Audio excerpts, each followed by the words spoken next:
Ang batang clutch player ng Calabarzon at pride ng Barangay Sampaloc, Tanay Rizal. Sa unang tingin parang ordinaryon player lang, pero batang mamaw pala kung maglaro. Pinahirapan at pinaputukan lang naman niya ang mga guards ng Davao Durians.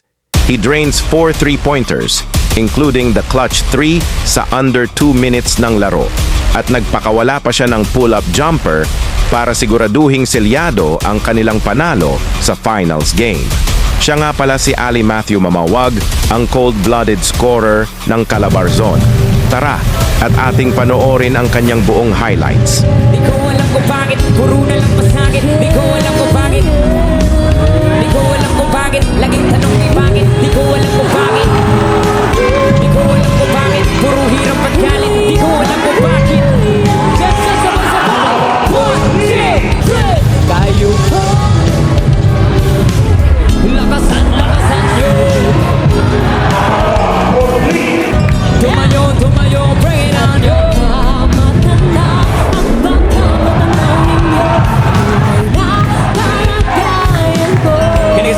Mindset, yo.